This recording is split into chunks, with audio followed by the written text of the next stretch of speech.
name of the Republic! Arrest them both. What is the meaning of this? I have an order for the arrest of the mark. The National Weather Service has issued a severe thunderstorm warning effective until 9 o'clock for people in west central Wisconsin, including the counties of southern Barron, northern Dunn, and western Chippewa. Our radar is detecting the presence of heavy thunderstorms moving through west central Wisconsin. Again, a severe thunderstorm warning valid until 9 p.m. for southern Barron, northern Dunn, and western Chippewa counties of Wisconsin. This warning does not include the Twin Cities. Stay tuned for further updates. Treason. Treason? Who accuses me of treason? I will have his name. See for yourself. It's written on the warrant. Marguerite Saint-Just.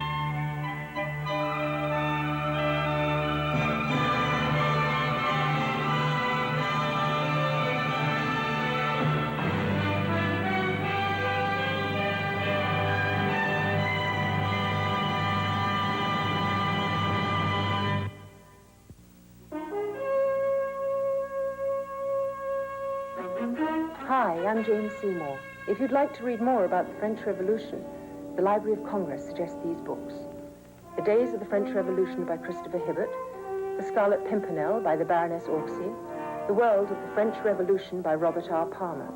These and many other good books are available in your local library and bookstore. Visit them. They'll be happy to help you read more about it. Next Saturday, he is the image of the American spirit. He is the Duke, riding high with schoolboy recruits. Trail driving is no Sunday school picnic. I'm a man and you're cowboys. Unschooled in worldly ways. Doesn't anything larger want to work for you? But once the boys hit the trail, Over now. they got an education. Colleen Dewhurst, Roscoe Lee Brown. If it was a fish, boy, I'd throw you back. Bruce Dern. How are you when they come a little bigger? John Wayne. The Cowboys. Next Saturday at a special time.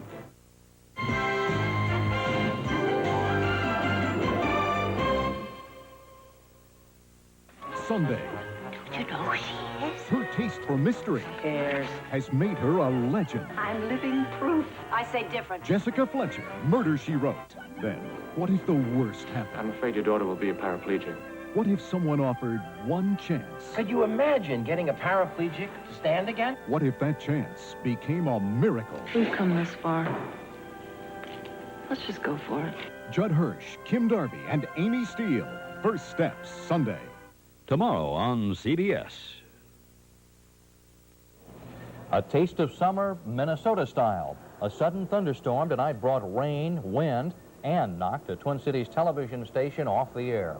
Good evening, everyone. That story is next on the 10 p.m. report. Also tonight, the nation continues its holiday weekend as First Lady Nancy Reagan reopened the Statue of Liberty to the public 2 years after it closed for restoration. Tonight, there's an effort by the artistic community to help the struggling farm community. And we'll tell you why cat lovers from around the country clawed their way to the Twin Cities today. Those stories and more up next on the Saturday 10 p.m. report.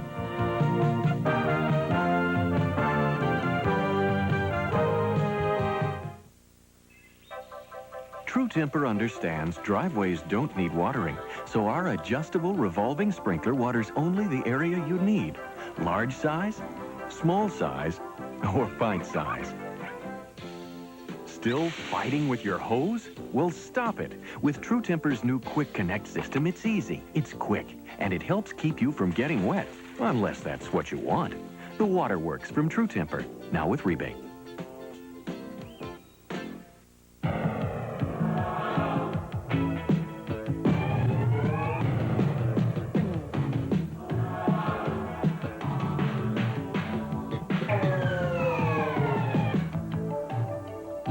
In this whole wide world, there's one spectacular taste you just can't pass up. Pepsi, the choice of a new generation. Play Pepsi Sky Caps game, save 250 caps or tabs, earn a case of Pepsi, save 600, earn a Hilton weekend. Details at your store. Tomorrow morning at 10 o'clock, catch the Midwest's #1 sports show. It's the Sports Huddle with Sid Hartman and Dave Mona. At 10:30, it's Sid Hartman with a special guest from the world of sports.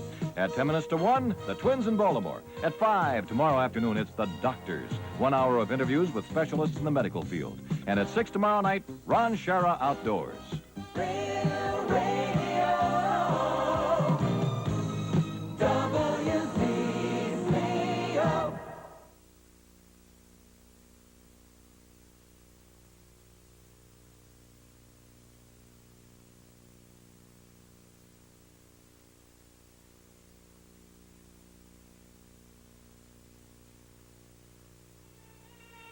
You are watching WCCO Television, Minneapolis, St. Paul.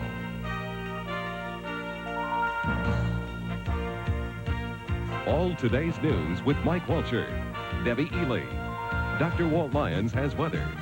Tom Hanneman has sports. And now, this is the 10 p.m. report.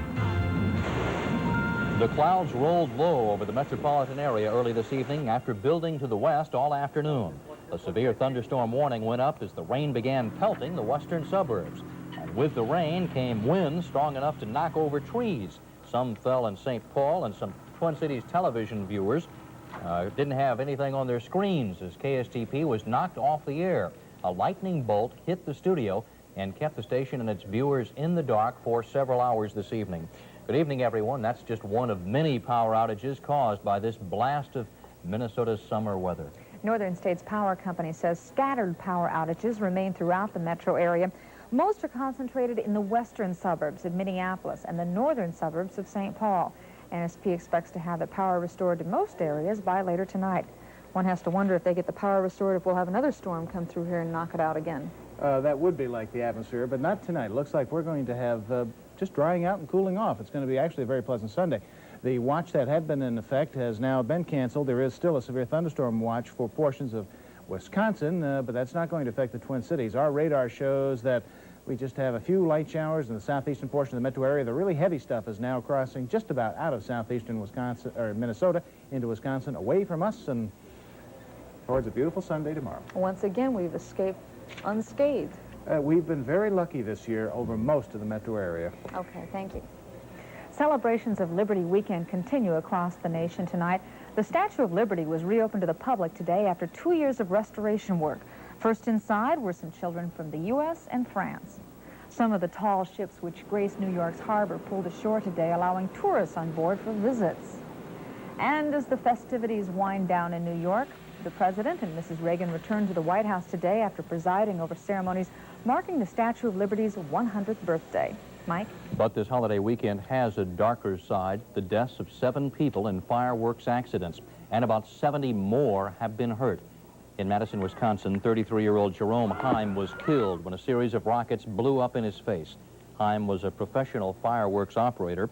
The mishap occurred halfway through the show last evening, and it was several minutes before the crowd of 15,000 people realized what had happened. A fireworks accident yesterday seriously injured 12-year-old Nikki Krogh of Sioux Falls, South Dakota. Nikki and some other kids tried to light some fireworks in a garage. The sparks set off some nearby gunpowder. The girl suffered third-degree burns over 70% of her body. The fireworks burns are really no different than any other type of major burn. Simply one should cool down the area immediately with water to both decrease the temperature of the area and to stop the burning itself. That 12-year-old girl has been transferred to Hennepin County Medical Center for treatment in Minneapolis. Usually the Hennepin County Burn Unit gets 1 fireworks case every 4th of July. And it was a near disaster last night in White Bear Lake when a shell ignited and fell to the ground, setting off some other fireworks. That happened at the White Bear Yacht Club display. People scrambled to safety. Fortunately, nobody was hurt from either the fireworks or from the scramble.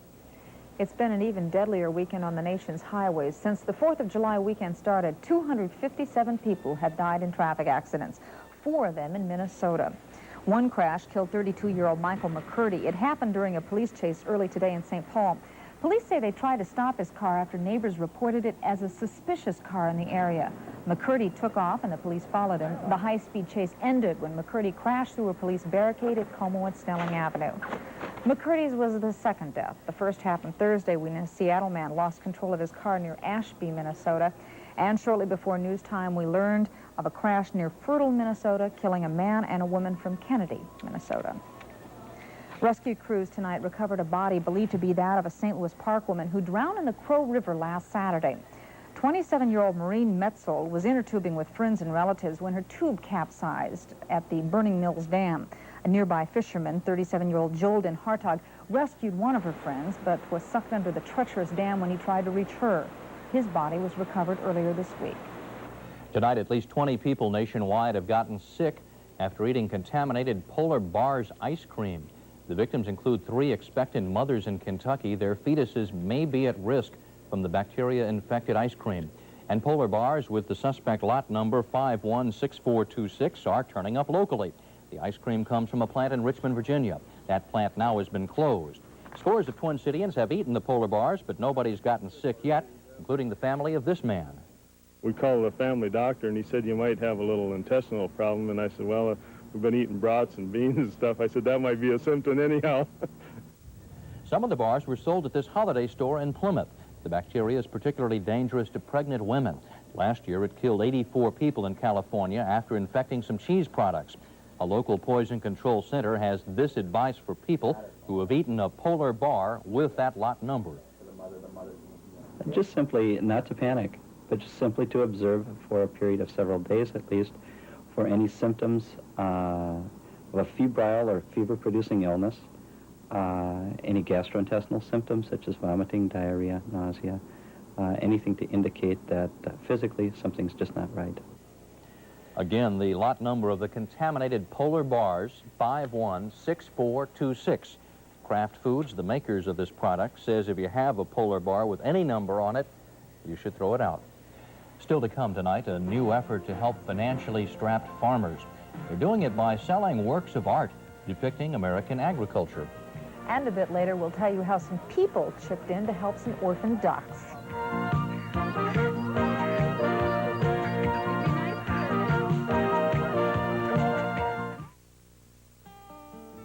Most hot dogs don't quite make it to the end of the bun, so you're left with the end of the bun. Here you go, Ralph. That's why Hillshire Farm created bun-size wieners. Kids like them because they taste great. Moms like them because they're made with quality cuts of beef and pork. And they're longer, so they fit the bun better. You get a bite of hot dog for every bite of bun. Sorry, Ralph. Bun-size wieners from Hillshire Farm. Just look for this nice young man on the label. Murine says, listen to your ears. They may be telling you something. When they itch, when pressure builds, when they're so clogged you can't hear well, you may have an earwax buildup problem. You need Murine. It offers the only complete medically approved way for you to remove wax. Only Murine has drops that safely loosen hardened wax when used as directed, plus an ear washer to gently flush wax away. The Murine Earwax Removal System. It offers the only complete medically approved way for you to remove wax. Crisp, that's the Hardee's Chef Inside Salads. Cool lettuce and fresh carrots. Red cabbage, ripe, juicy tomatoes, eggs, cheddar cheese, real bacon, tender ham and turkey. The Hardee's Chef Inside Salads, 2 refreshing choices. Cool, crisp, and fresh to go.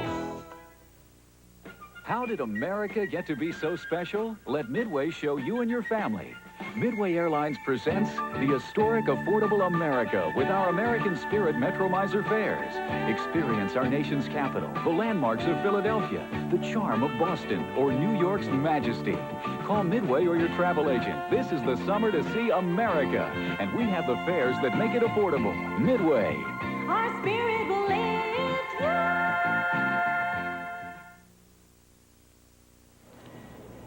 Last year in Champaign, Illinois, Farm Aid One raised $9 million to help our nation's struggling farmers.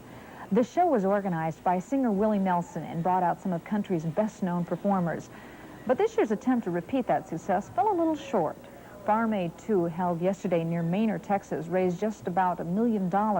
Willie Nelson says yesterday's Statue of Liberty show stole some of the spotlight from the Farm Aid concert. Well, not much luck either with a local event to help Minnesota farmers. That's right, Debbie, and it's an art show going on at the St. Paul Civic Center. It's called Colors of the Heartland, and the intent was to raise money to help struggling family farmers.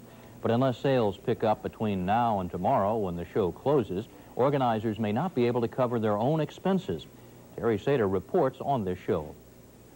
Every artist and perhaps every American has a different image of the American farmer. Some see him or her as proud or poor. Stillwater artist Randall Redens has painted one scene of when things used to be black and white for rural Americans, and another scene of the future, colored by a changing economy. Other brushstrokes at Colors of the Heartland depict the raw terrain of the cowboy and rancher. The grandfather of Western art, Fred Oldfield, speaks through his palette. farmers speak through plows and planters as they sculpt the countryside. Like the other artists, Arizona painter Ted Blaylock has donated his time and part of his profits to the sculptors of America's breadbasket. See, our profession is real similar. There's less than 3% of the American freelance artist can make a living from what he creates. So we face this all the time. We've been facing it for years. And so we see a farmer going through it. And I've got farm blood in me, too. My grandfather was a farmer, and I was raised on a farm in southern Missouri. This Blaylock painting is part of a set of 4 works donated by Blaylock and 3 other artists. The paintings are images of how the artists see rural America. The money raised by the originals and matching prints will be distributed by Groundswell to buy food for hungry rural families. Through the artwork and through the exhibits and in touching base, making contact with people, we're still raising the social consciousness of the nation, raising an awareness that there is a crisis out here in agriculture. Western movie star George Montgomery is another sculptor who had his boyhood years carved out on a Montana farm. Montgomery believes many people can't sympathize with troubled farmers because they don't understand agriculture. There's so many things that people are sort of involved in their own lives, and they don't have enough time to sort of separate one thing and care for the other person's sort of plight. A couple artists we talked with say the poor turnout at Colors of the Heartland is a social statement. Those artists believe a lot of Americans just don't care about helping farmers. But other artists we talked with say city folks just don't know enough yet about troubles in rural America. And the 4th of July weekend is too much competition. With Dave Bissonette, Terry Sater, WCCO Television News, St. Paul. The check is in the mail, so to speak, to striking Hormel workers, and it comes from Hormel. Hormel has sent out profit-sharing checks for the 8 months of 1985 preceding the strike. Each worker will get about $800. But an attorney for the strikers says the company intentionally delayed sending out the checks, and in his mind, that's an unfair labor practice. A Deep Haven family has gone to Portugal to work for the release of their son. 35-year-old Michael Plant landed in jail because he apparently rented a boat to drug smugglers 11 years ago. Portuguese authorities have held him 2 weeks after detaining him during a routine passport search. Plant runs a charter boat service. Mike? In South Africa, the government put on its annual military parade today. And while troops marched through one part of Johannesburg, black gunmen reportedly killed 5 black security guards in another part of town. In Colombia, Pope John Paul visited survivors of last year's deadly earthquake there. He told them to face their hardships with faith in God. In Moscow, Mikhail Gorbachev presided as the Goodwill Games got underway today. Because of the recent Olympic boycotts, it is the first chance in a long time, about 10 years, for U.S. and Soviet athletes to compete. Some Minneapolis residents spent this Saturday helping an orphan brood of ducklings. The 5 chicks lost their mother to a car this morning near Hennepin Lake. But the accident brought traffic to a standstill as people tried to save the ducklings. There was a woman that had seen it happen, and she was like hysterical, and she was crying. Oh my God. MTC bus stopped, would not move. There were like 40 cars stopped. Nobody would move. All these little baby ducks are just scampering all over. Linda wound up with the waifs. She tried to call the Humane Society with no success. Then a friend suggested she find another duck who might adopt the orphans. Be nice to her now. The mother duck she had one baby, only one baby, and she kept nipping at the other babies, but the babies kept following her. You know, they were like not going to give up. Linda Corcoran says she hopes the new mom warms up to the 5 orphans. Corcoran plans to check up on all of them tomorrow. In a moment, Dr. Walt returns with more on tonight's rather rough weather. And we'll tell you why the city of Robbinsdale has become a cat lover's paradise. Stay with us.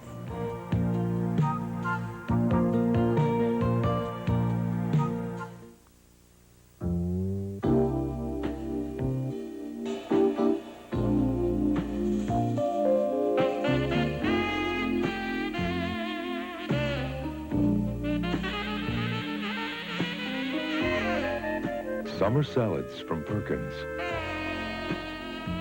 Their music to your mouth.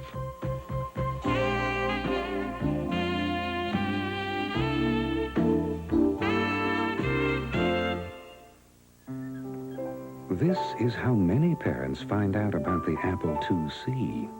Parents buy their kids an Apple IIc because apples are the leading computers in schools. Then they discover how it can help them with things like business and home finance, and how that can help them spend more time with their kids. Hi, Dad. Visit an authorized Apple dealer before July 31st for special savings on the Apple II system of your choice. I'm a hero with the kids. Even the hot dogs taste good. We asked people who love to cook out about the charcoal they cook with. You use the best meat, you can use the best coal. Kingsford charcoal. It's a smoky charcoal taste. It's not the same as you get anywhere else. Yeah, a lot of times you use Kingsford, you don't have to put any sauce on it. Yeah, I use the Kingsford because I can count on it. Kingsford's the best. I can't wait for that first bite. Kingsford charcoal. Also Kingsford with mesquite. Two great tastes for summer cooking. Kingsford tonight. Join Benny Hill and all his friends tonight as they bring you English comedy at its best, following the 10 p.m. report here on Channel 4.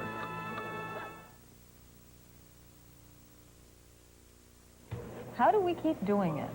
We keep escaping this terrible weather we hear about. Well, maybe it's because it fell on a lucky day. A lucky day. Don't you know what July today 5th. is? No. You don't? Day after July 4th. It's Apelian Day. What is a Apelian Day? Oh, I never thought you'd ask. Oh, hey, and a happy one to you, too. This is the day you've all been waiting for, if you like cold weather, supposedly.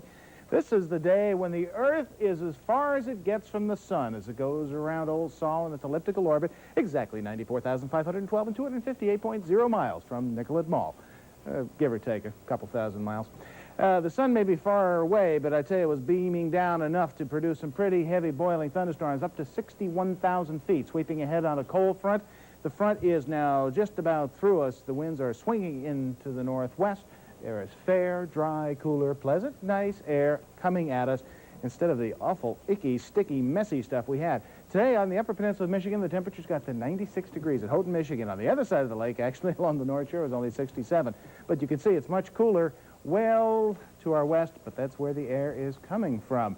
As far as the dew points, we also had unpleasant conditions, 70s. In fact, it got up to 75 in the dew point department today. That's awfully hot. And when you have a front coming through that hot, sultry air, you get watches. The watch that was in effect for the Twin Cities and most of southern Minnesota is now canceled. There is a severe thunderstorm watch up until 3 a.m. for portions of Minnesota. An awful lot of folks had warnings today, but not the Twin Cities proper, except for western Hennepin and northern Carver County. We were sort of surrounded on several sides by them. 50 to 60 mile an hour winds at Harbor Lake and pea-size hail at Waverly and some power outages were typical of the reports we had. Currently, the line now is just about ready to leave the state. It's northwest of La Crosse, where we have some very heavy thunderstorms. They have generally diminished now below severe, but boy, was there a lightning show. Last time I checked, 52,208 lightning strokes since about 1 o'clock this afternoon through this area. It is now marching its way east. Happy 4th of July, a day late. Wow, that must have been something out there. Partly cloudy at the moment at the airport. 70 degrees is the temperature. 84 is the humidity. The dew point down to a delightful 66. Winds are southwest at 7 in the barometers. 2987 going up rapidly. As far as the statistics for today, didn't make 90, but it sure felt like it. 89 degrees was the high. That's above normal, obviously. 70 is the current temperature, but the low last night when you couldn't sleep too well was 79. That was the overnight low. 0.4 of an inch approximately at the airport was the official precipitation. We had a ½ an inch downtown. Some areas, of course, got quite a bit more. Jet stream off to our west has got a cool dip in it, and that is moving our way. Temperatures beneath that little dip of cool air have been really quite chilly for this time of year. Some snow was reported at the higher elevations. It was 35 degrees this morning, the coldest ever for July in Boise, Idaho, 41 similarly at Pocatello. And that's about half what we had in the mid to upper 70s. But there's the front, the leading edge of that cool pleasant, which is coming our way, and it's through. And looks like Sunday's going to be nice. Very nice, in fact. So I think we're going to just sort of lean back and relax and enjoy tomorrow's weather after getting rid of all of it. Where will the nastiness be? Oh, southern Wisconsin, Chicago area, down to Des Moines, Kansas City, down to the Texas Panhandle. They'll get deluged, and they'll have another 50,000 lightning strokes and probably a couple watches and warnings, but not for here. As far as the temperatures tomorrow, they'll be summerily pleasant in the low 80s, and with the dew points in the 60s and 50s, though, it's going to just be nice to be outside. So tonight, decreasing cloudiness as that squall line moves into Wisconsin, 64 for a low, west to northwest winds 8 to 16. For tomorrow, partly sunny, cooler and less muggy, high about 80, northwest winds 10 to 15 or 10 to 18. And tomorrow night, just fair, about 58 for a low, and then Monday, partly cloudy. There's a chance some of those thunderstorms will start crawling back up from Iowa, and the temperature will bounce up a little bit. We'll have to deal with thunderstorms, it looks like, on Tuesday. Then the rest of the week, temperatures in the seasonable low 80s, and I hope the dew points will stay away from the 70s, which is definitely my discomfort zone. Now, question. If this is a Pillion day, when we're the closest to the sun, what is the first day of summer? I thought that's when we were the closest. No, we're furthest from the sun. I know that doesn't make any sense, but when the hottest part of the year, we are furthest away from the sun. You're right. Ponder that. I will. Isn't science wonderful? Not too long, though. It poured on the pizza, soaked on the spinach salad, and drenched the donuts. The Taste of Minnesota at the state capitol continues anyway. This videotape, shot during drier times today, shows some of the festivities. For those not content to pig out, the musical guests like the Rockin' Hollywoods provided entertainment. Well, they did some pigging out there, too, before the rain. All right, on to sports. Tennis action. That's right. Martina Navratilova, 7, a lucky number for her. 7 times in the finals, the championships, and 7 times a winner for Martina. We'll have her story and the rest of sports up next.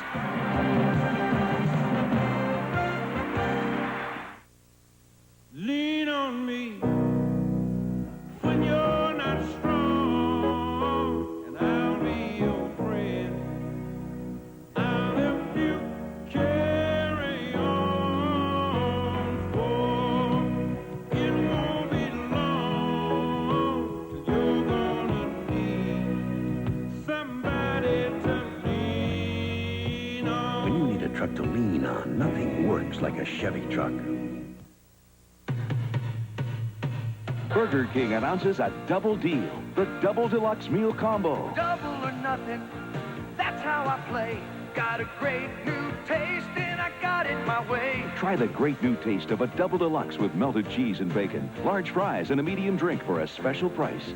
This is a Burger King town. The Double Deluxe Meal Combo.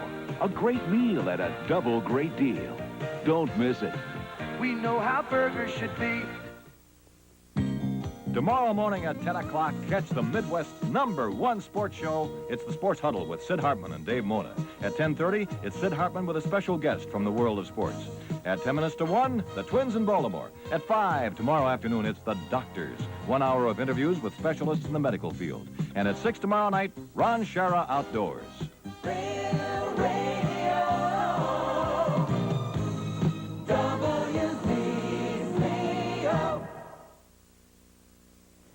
Well, it seems the Twins always make it exciting. Today they won. And it's important, a real important game for them because it was on national TV, and nobody likes to look bad in front of the entire nation. Twins look pretty good. They win it 7-6 over Baltimore. Once again this afternoon, the home run ball was the focus of the game. Gary Gaetti drove the first ball out of the park in the first inning. G-Man's 18th homer of the season was a grand slam, the 4th of his career. This was also Gary's first center field homer ever in the Dome. 431-foot shot gave the Twins an instant 4-0 lead. The hit parade continued as Steve Lombardozzi followed with a single and then sprinted home on Royce Smalley's double to the wall in left center. The Twins had a healthy 5-0 lead in the first inning. Kirby Puckett padded that margin in the second with, what's this? A home run. Kirby's first in 33 games dating back to May 28th. A solo shot, number 16 for Kirby, and the Twins' 119th homer this season. They're on a record pace. Kirby had waited 149 trips to the plate for that homer. The defensive gem of the day has to go to Cal Ripken Jr., who pulled off this beauty, robbing Gary Gaetti of a single and Tom Brunansky of a base. Ripken was certainly Baltimore's most valuable Oriole today. He collected 4 RBIs, the first 2 on this home run, then the balance on a double in the ninth. That hit sliced the Twins' lead to a single run. But Frank Viola survived, shutting down the rally to improve his record to 9-6. Frank went the distance today, fanning 6 overall. Very solid job by Viola and the rest of his mates, for that matter. Mike Flanagan suffered the loss. He's now 2-6. We'll look at the scoreboard around the American League today. California was defeated by Toronto 7-3. Boston down by Seattle 9-5. Kansas City, their problems continue. They lost 10-5 to Cleveland today. Other games, New York over Chicago. Detroit, that is now a final, was defeated by Texas. In the Oakland-Milwaukee game, Milwaukee comes out a winner 2-1. In the National League, the Cubs utilized 3 solo home runs in San Diego this afternoon to edge the Padres 3-2. Jody Davis took on the hero role in the top of the ninth with a dinger that proved to be the difference. Ace reliever Lee Smith came in and put out the fire in the bottom of the ninth as the Cubbies hung on to win the game 3-2 over San Diego. National League other finals, Montreal over Atlanta. St. Louis in 10 innings, they beat San Francisco. Houston edged the Mets 2-1. Cincinnati, as we move on, beat Philadelphia 7-2. And in the 5th inning right now, Pittsburgh leads Los Angeles 4-0. Martina Navratilova has earned the right to be called the Queen of Center Court again. She's now won the Wimbledon women's title 5 consecutive times. Today's victim was 3rd-seeded Hana Manlikova, who put on quite a fight in the early going. Manlikova, near court, won the first 3 games of this match and eventually took a 5-2 lead in the first set. Manlikova's momentum came in as a part of an after effect of her semifinal upset of Chris Evert-Lloyd. However, against Navratilova, she couldn't close out the first set, let alone the entire match. Martina responded to the pressure with poise and power. Navratilova won 4 of the next 5 games to force a first set tiebreaker, which she won 7-1. Martina then dominated the second set, which lasted just 29 minutes. At one point, Martina connected on 22 straight serves. With today's 7-6, 6-3 victory, Martina has won Wimbledon 7 times, one less than Helen Wills Moody, all-time record performance. Tomorrow morning, Yvonne Lendl and Boris Becker will play each other for the men's title. The world's top-ranked player against the defending champ. It could well be a classic. Tom Watson's wait may be over. After 2 years without a win, Watson shares the lead heading into the final round of the Greater Hartford Open. The other co-leader is Kenny Knox, who burned up the back 9 with 3 long birdie putts. Knox shot a 3rd round of 4 under par 67 and stands at 11 under with 1 round to play. Knox won his last PGA event in March, while Watson hasn't won since July of 1984. Watson blames the drought on poor putting, problems that apparently vanished today in Hartford. Watson has played well in other tournaments this year, finishing 3rd 4 times. He'll go for the win tomorrow in the Hartford Open, which will start at 3 o'clock here on Channel 4. Meanwhile, in the women's tour, Amy Benz felt the frustration of a 3-putt and eventually lost her lead at the Mazda Hall of Fame Championship.